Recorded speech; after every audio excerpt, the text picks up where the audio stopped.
Does my collection spark joy?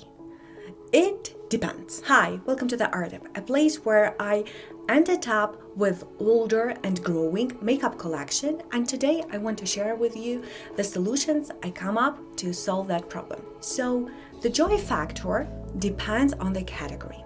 Let's take my powders. I love where I stand in that category. While I do understand that it is a little bit more than the average consumer, it's perfect for me. I've never strived to be a makeup minimalist. It's definitely not about me. I love to have options, but just enough to keep things fun. Not when your collection is overwhelming, overpowering, and crippling. So keeping that feeling in mind, I started looking into my collection and thinking, what would be my ideal number, my fun number of products? And this is the result. Most of the categories passed the fun, the spark joy, the ideal number test, while there were definitely categories that were getting out of control. And foundation is the first one. In the perfect world, my foundation collection would include one dewy foundation, one BB cream, one matte foundation, one semi-matte foundation. And also, ideally, one of those products will be my holy grail, the one that I can rely on, the one that is not a drama queen, and the one that I can count on whenever my skin is not in its best condition. But when I look at my current stash, the reality quite doesn't match up. What I see are 3 dewy foundation, 2 BB creams, and basically no matte and no semi-matte foundations. And I am the person who has oily combo skin.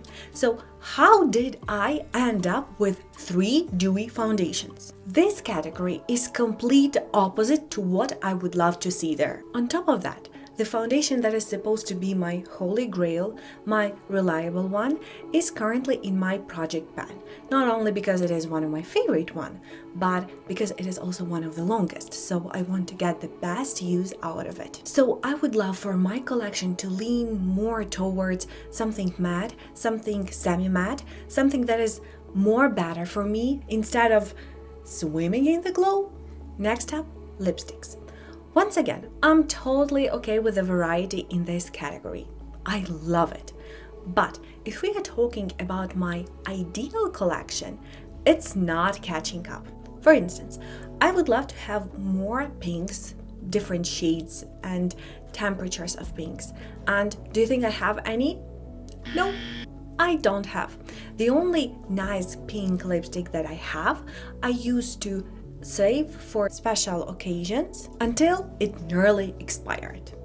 It actually expired. So, lesson learned. On the flip side, I somehow ended up with 3 lipsticks in nearly the same shade, and it's not even my favorite one. It is okay, but does it spark joy? No! The worst thing is that I also have a set of lip liners that are not flattering at all. And I bought them in one go because somehow I believed that this formula will make my lip look better, even though I haven't tested it before. Spoiler alert, didn't work for me. Unfortunately, the e.l.f. formula is too soft for me. I would prefer the one from Colourpop. And if you look into my collection, somehow I have 3 e.l.f. lip liners and only one from Colourpop. And when it comes to glosses, I have the similar situation. I do have some variety, they are good, but they are not the one that spark joy. They are fine. I miss having my holy grail Clarins Lip Perfector. As the name suggests, it truly was a lip perfector. As far as I remember, it worked beautifully on my lips. Do I have it in my collection? No. Instead, I've got too many duplicates. 3 reddish orange lipsticks, 2 clear glosses, and 2 lip pencils that are way too warm for my complexion. The thing is that I bought those second products because they were cheap, they were on sale, someone recommended me. Just to clarify, I didn't mean the wonderful recommendation you all share and I ask you for. those are amazing and truly enrich my makeup collection. I was referring more to those aggressive ads or shorts that say things like, oh, this is the foundation that will change your skin. This is the best liner ever. Those can be a little bit overwhelming. I didn't stop to think that maybe the product doesn't work for me. The color is wrong, the formula is wrong. And in the end, I got a lot of duplicates and a lot of okay products and very little amount of products that genuinely spark joy. And now my second favorite category, eye pencils. If I could refine this category and make it match my ideal collection, it would look very differently. For instance, I would have added more pastels like yellow, lavender, blue. Right now I have only green and I think pink. Also, I would add red eyeliner because through project planning last year, I learned that it actually flatters my eye makeup. And also, let's not forget about fun stuff like golden, silver, multichromes. But if I give in to that splurge and add those eye pencils to my collection, the category would feel even more excessive, even more overwhelming than currently it is. So instead, when I paused and try to find out who is a culprit, who is responsible for that excess, turns out those are ColourPop and Revolution. And those are the eye pencils that I bought in bulk because the price was very good. In the end, I actually use maybe 20% of that set, while the 80% is responsible for that feeling of excess in that category. So was that price justified? On the one hand, I would say yes, because through that I learned what I like, what I don't like. But now I have to deal with that. I have to somehow use it up and I have to somehow incorporate it into my makeup or declutter, which I'm not a big fan of. And eyeshadows, my biggest weakness. If you ask me what is the perfect number of eyeshadows or the perfect layout or setup of eyeshadow palette, I won't be able to give you the exact answer. But what I can tell you for sure is that I gravitate towards certain color stories. For instance, if the eyeshadow palette has green, I have this sudden urge to get it, even though there is a very high chance that I have similar colors in my collection. I think there is even saying, we are what we buy, and I am a live embodiment of that statement. I noticed that I tend to stock up on products, colors that I really enjoy. Like with those greens, when I later compare the eyeshadow palette that I was eyeing, that I wanted to buy, with the one that I already have, the similarities are so obvious, but I didn't see them in the moment. This made me realize that I definitely need a visual reminder of what I have. I don't know what about you, but for me, when it comes to eyeshadow palettes, I have total memory loss. I'm convinced that I don't have any similar shades, which is obviously not true. So I started looking for the solution of that problem, and I stumbled upon a genius idea from a very nice creator called Soul Living. This creator made a swatch card or swatch sheet of all the shades that were in her collection, and I thought it's brilliant and I want to do the same. Here is the thing. I love eyeshadows. They bring me so much joy. That's why it is so easy for me to justify bringing one more eyeshadow palette. When I do that, when I purchase that eyeshadow palette and sit down and start doing eye looks, I see that I can actually recreate it with what I already have.